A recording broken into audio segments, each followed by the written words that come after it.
Hi. Hello, in this video we will discuss about the malaria cycle and their pathophysiology we will discuss also. And basically malaria is caused due to the protozoa which that is basically eukaryotes because true nucleus and it's contain basically true nucleus and that is infect through anopheles female mosquito. So here we will discuss about the whole picture of the pathophysiology and malaria life cycle, the plasmodium life cycle we will discuss. So let's start without wasting any time, and we will see what is the basic cycle and what is the pathophysiology. So let's begin to understand.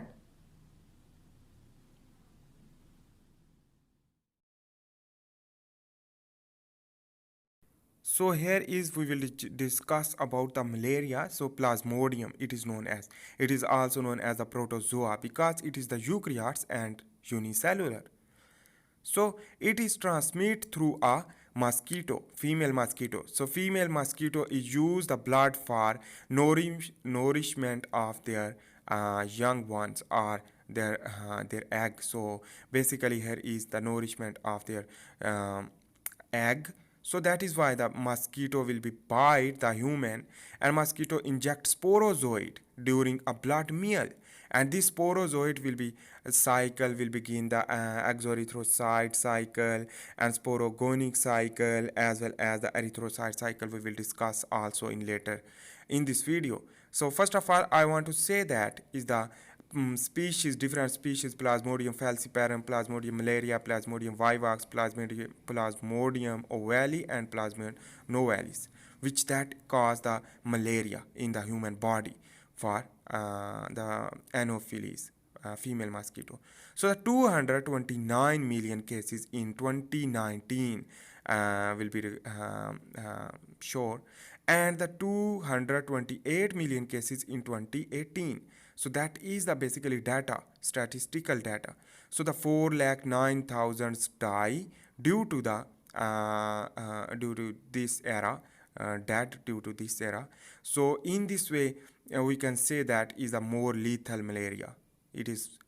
So in this way, here is the sporozoid first go into the liver during the ingestion of blood. So the transmit sporozoid through a mosquito and go into the liver. So here is the hepatocyte, liver cell. So in this way, the infected hepatocyte will be occur due to the infection of the sporozoid. They convert into the schizone. So this schizone will be ruptured after the rupturing to produce merozoid basically. This cycle is again and again, and in this way the exoerythrocyte cycle is known as it. In this way the exo mean the outside, erythrocyte it is not involved in the red blood cell, but the next is involving of the red blood cell in the next cycle we will discuss also. So this merozoid will go into the blood circulatory system. When go into the blood circulatory system, the RBC will infect by the merozoid. So the RBC will be infected by the merozoid, and in this way the merozoid will be infected so to convert a immature trophozoid. So this immature trophozoid will form. So immature trophozoid will be proliferation and mature trophozoid formation. And the mature trophozoid formation, it's become a rupture and release schizone. Schizone is a basically multiple granules like structure you can see. So here, first of all, here is the immature trophozoid. This immature trophozoid will become a mature trophozoid, and this is the multiple. And in this way, the rupture and release schizone. This rupture and release schizone basically produce the merozoid again. So this merozoid again will infect the red blood cell again. This cycle is known as the erythrocyte cycle, and it is asexually, not sexually. So the exoerythrocyte cycle and asexual cycle, erythrocyte cycle, both are asexual, but the sexual also we will discuss later. So that sexual cycle will begin from the mosquito inside the digestive tract of the mosquito.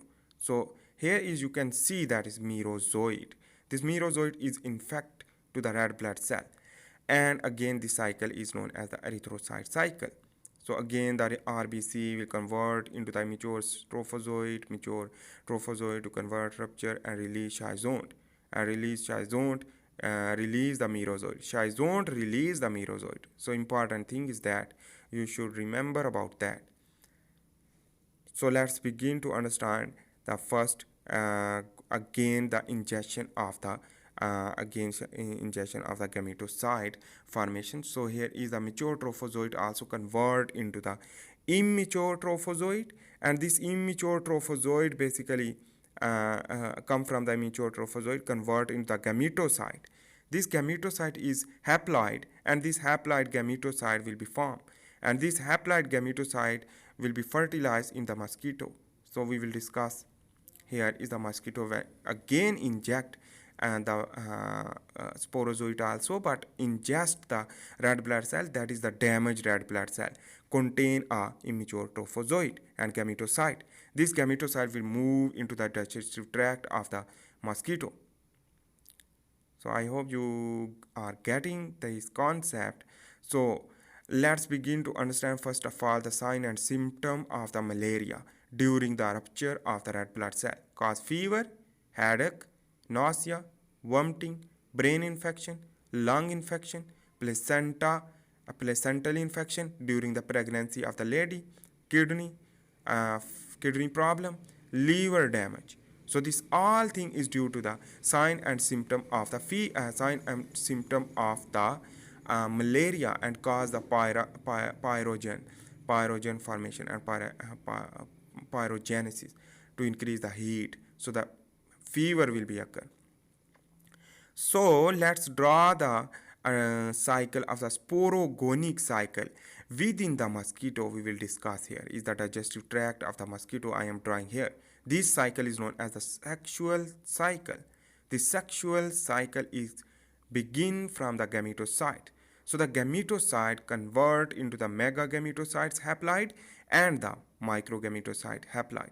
This is the X-flagellated, and this fertilization will begin to become a zygote. This zygote is ultimately converted into the occinite. These occinite are present in the female mosquito. So the nourishment of the food from the red blood cell. So important thing is that you should know about that. Important thing is that here I am again discussing about the macrogametocytes and microgametocytes X-flagellated fertilize together to become a zygote. Zygote is the diploid, and the zygote will be proliferate and convert into the occinite, and this occinite will be convert in the dormant state is known as the oocyst, which that is immotile and dormant in the female mosquito. So after this dormant, it will become a again activation to release of sporozoid from the rupturing of the oocyst, and this oocyst is basically implanted into the female mosquito. So the female mosquito ingested in the reproductive part. So remember about that reproductive part. So the release of sporozoid will be occur, and this release of the sporozoid again during the infection time, again during the mosquito inject sporozoid during a blood meal. So during the again blood meal, again will be sporozoid throw into the blood circulatory system. So let's begin to understand the spleen mechanism in this way. So what is the character of spleen, or what is the physiology of spleen during this? So spleen contain a many macrophage. This macrophage basically infected red blood cell will be engulfed, or is known as the endocytosis, to become a rupture, and during the rupture produce the cytokines, pro-inflammatory cytokines, and destruction of RBC, and also produce the pro-inflammatory cytokines, that is known as the tumor necrotic factor alpha and interleukin 1b. This cause the tumor necrotic factor alpha and interleukin 1b are pyrexic, and it cause the chills, rigor, low blood pressure, headache, excessive perspiration during the high heat, so impaired erythropoiesis and anemia. So this all thing is due to the pro-inflammatory cytokines. And one more important thing is that the tumor necrotic factor alpha and interferon gamma, which cause the increase of the permeability of the blood vascular system. So in this way, here is the also infected red blood cell stimulate the monocyte, and monocyte is also stimulated by the interferon, a tumor necrotic factor alpha and IFN gamma, which that is proliferate more macrophage to cause the endocytosis and clear the malarial uh, problem. So in this way, here is the tumor necrotic factor alpha and interferon gamma, which is increase the receptor site here. This is the endothelial adhesion molecule CO36 and ICAM1, which cause a vascular permeability. And this vascular permeability means the red blood cell will be clot. In this way, the clotting will impede the blood circulatory system, so the blood pressure, and impede the movement of the red blood cell. So here you can see. So the dark red color is showing in the red RBC, infected RBC. Infected RBC express surface protein to bind with adhesion molecule, and this is known as the coagulation by activation. Thrombin to clot is known as RACT. So the thrombin formation, thrombin activation to cause the clotting and cause inflammation, and this inflammation is very dangerous. For example, we will discuss also. So the permeability will be increased and destruction of RBC through a macrophage and proliferation of the monocyte to convert macrophage. All this process is occurring due to the malarial disease, Plasmodium. So the Plasmodium life cycle during this time. So in this way, here is the pathogenesis. This pathogenesis is due to the blood clotting will lead to cause a different disease and different dysfunction. For example, brain adhesion molecule increase the CO36 ICAM1, which increase the vascular permeability in endothelial cell, and bind if not so the clear in spleen by macrophage, which coagulation cause brain cerebral malaria. This is the fatal, and in this way, if the not cause, so quick neutralized through a macrophage of the red blood cell. So in this way, basically the anemia is also caused due to the decrease of the red blood cell, due to the rupturing of the red blood cell. So anemia can be in the lungs, cause active respiratory distress by obstruction, not vessel, and local inflammation. It is fatal, and breath problem and here heart attack and heart disease can be.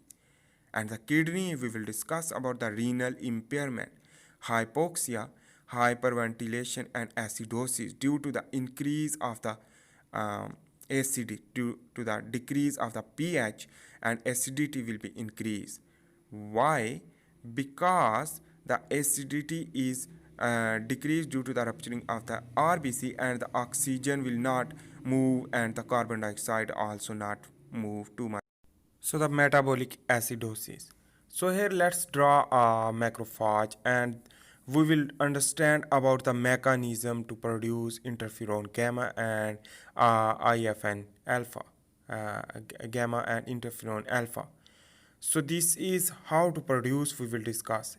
And here is the PAMPs, pathogen associated molecular pattern are present. And in this way, here is the outer membrane of macrophage, and this is the hemozoin production. Due to the hemozoin is a product of parasite within the RBC, and this is hemozoin production due to the non-toxic for it. So the GP1 is the glycosyl phosphatidyl inositol. This is also produce two molecules and will intact with the toll-like receptor are present in the macrophage to cascade of event to produce necrotic factor kappa B. And this is in the form of DNA and RNA, And this DNA and RNA endocytosed in the vesicle and the plasma membrane, you can see in the figure. So in this way, this is also produced an necrotic factor kappa B, and this necrotic factor kappa B will stimulate the DNA are present in the macrophage to release the cytokines. So let's begin to understand. Here is the DNA are present in the nucleus. So this DNA are present in the nucleus will bind with the necrotic factor kappa B, and this necrotic factor will be bind the gamma B, so this is gamma B, and the produce the pro-inflammatory cytokines, and pro-inflammatory cytokines in the form of uh, INF alpha and TFN gamma. This go into the outside, and this produce the cytokine, which that is inflammatory mediators, and this inflammatory mediator will trigger the vascular permeability, and that is why the clotting will be occur, coagulation of the red blood cell will be occur. So the next is another thing is the damp. PAMP was that, and damp is the damage associated molecular pattern, which that is damage. So how it's possible? So here is the damp is the in the form of urate, heme, and microvessel, and this is due to the product and a damage associated molecular pattern. This is after the damaging of the red blood cell. So this is produced the heme group, which bind with the toll-like receptor after the bursting of the red blood cell or damage the red blood cell to molecular pattern are present in the upper layer of the RBC.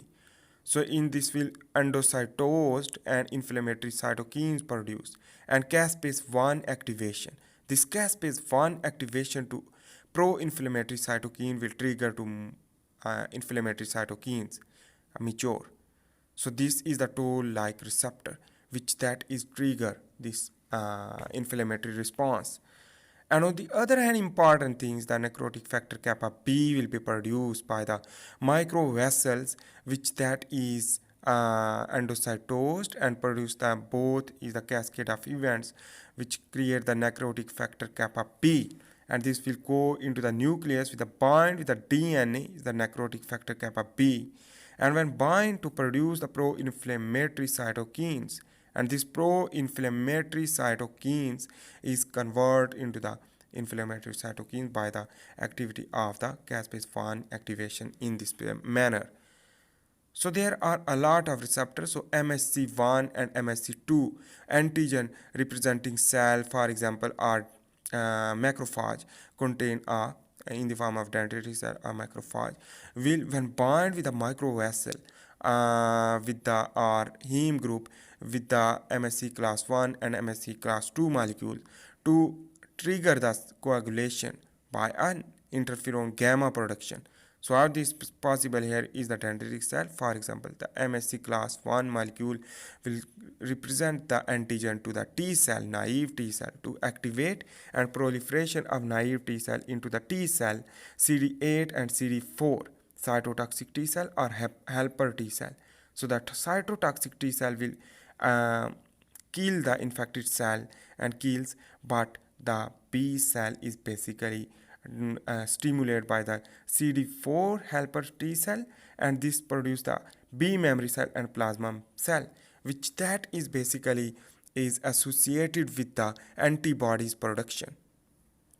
So the all thing is due to the PAMPs and basically the pathogen associated molecular pattern, while the DAMP is the damage after the red blood cell damage. So the damage associated molecular pattern, which that is a two types, the two possibilities can be happen. So in this way the cytokines will be produced, which that is inflammatory and create the coagulation of the red blood cell and create that disorder something. So thanks.